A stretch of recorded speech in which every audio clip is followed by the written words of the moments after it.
हे गुरु महाराज, आपने हमें समझाया है कि श्री कृष्ण जन्माष्टमी पर हर साधक को श्रीमद् भगवत गीता के पाठ नित्य करने चाहिए। इनका स्वाध्याय करना चाहिए और जन जन को प्रेरित करना चाहिए। इसी में सबका कल्याण होता है। हे गुरु महाराज, आपके आदेश को मानते हुए श्री राम नाम सेवा सदन द्वारा 19 अगस्त से लेकर 26 अगस्त श्री कृष्ण जन्माष्टमी वाले दिन श्रीमद् भगवत गीता के नित्य पाठ हुआ करेंगे। श्री गीता ज्ञान यज्ञ हुआ करेगा।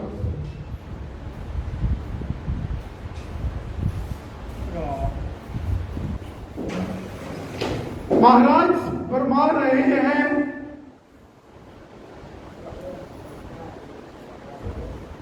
कि साधकों के अंदर ये उत्साह भरो, उनके अंदर विश्वास भरो, ताकि वह इस यज्ञ में पूर्ण रूप से सम्मिलित हो पाए और इसका उन्हें अधिक लाभ मिले।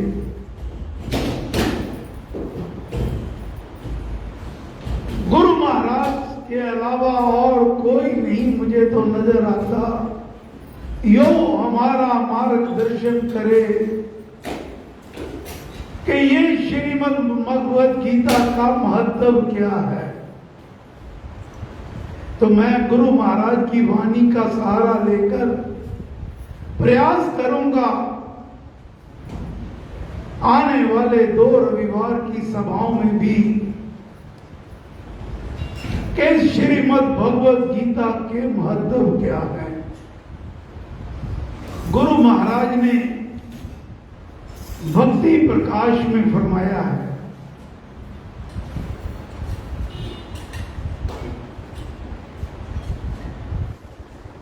सार सभी का संग जानिए, भगवत गीता सार, नारायण के धर्म का जहां मिलता विस्तार। सारे धर्मों का सार, नारायण धर्म का सार। हे प्यारो, आप समझ लो ये श्रीमद् भगवत गीता में है। भगवत गीता ज्ञान की, भगवत गीता ज्ञान की, गंगा निर्मल नीर, भक्तों के मनुभावनी, आत्म दर्शन दी। ये तो ज्ञान की निर्मल गंगा है। जैसे हम गंगा में जाकर स्नान करते हैं तो हमारा ये विश्वास होता है कि हमारे सारे पाप धुल जाते हैं। इसी प्रकार जो भक्त इस गीता रूपी गंगा में नित्य प्रतिदिन गोते लगाता है, उसकी आत्मा जग जाती है और उसके सारे पाप दूर हो जाया करते हैं। ये भक्तों को बड़ी प्रिय है। आगे महाराज फरमाते हैं, गीता गागर में भरा, गीता गागर में भरा, सागर ज्ञान महान, कर्म योग के पंथ में चमके सूर्या समान। ए प्यारो, ये बात समझ लो, इस सागर रूपी ज्ञान को भगवान ने इस गीता के जो गागर की रूप में उसमें भर दिया है। और ये कर्म योग सारी गीता आधार है।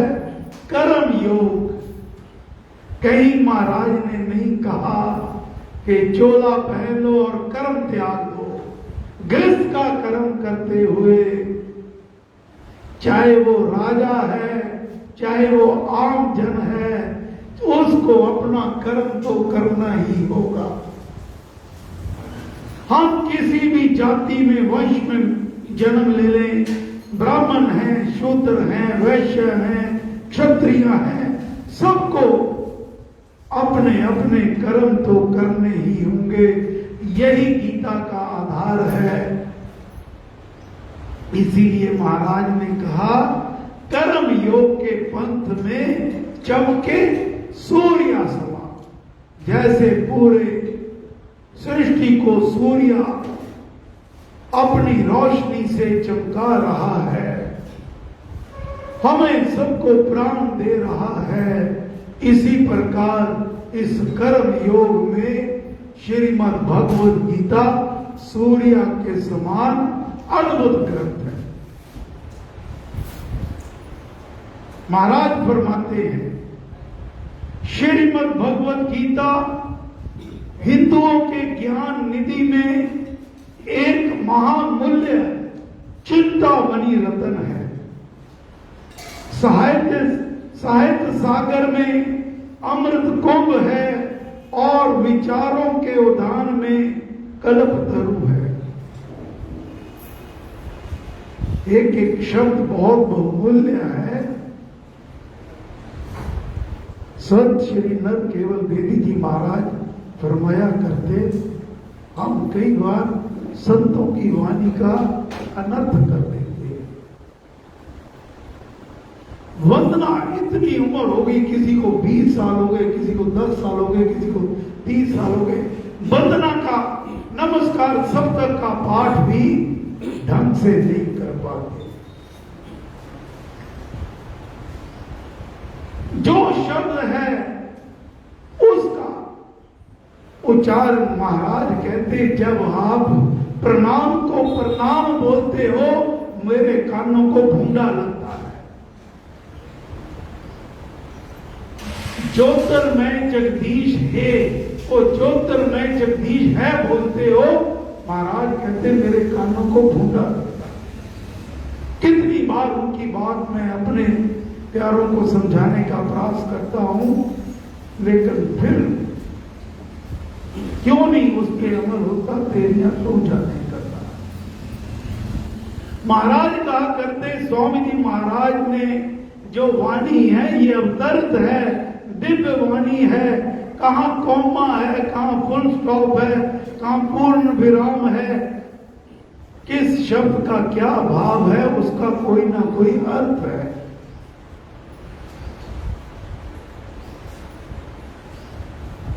तो महाराज फरमाते हैं श्रीमद् भगवद गीता हिंदुओं के ज्ञान निधि में एक महामूल्य चिंतामणि रत्न है।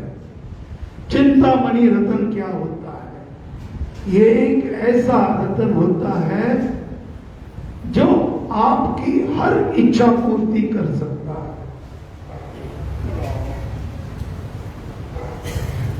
आप कोई भी इच्छा लेकर जाओ, भगवद गीता का पाठ करो, 2-4 श्लोक का भी रोज पाठ करो, तो आप देखना जब ये आपका नियम बन जाएगा, जिस भावना से आप जाओगे आपकी भावना पूर्ण होगी। मुझे याद आ रहा है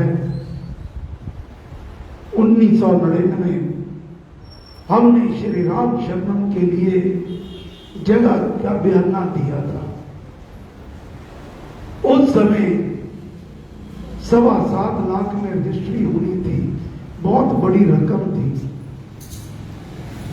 तो एक दिन मन में भाव आया कि हमारे तो बस में नहीं है, हम लुधियाना चलकर महाराज से पूछे, महाराज ये कार्य कैसे होगा?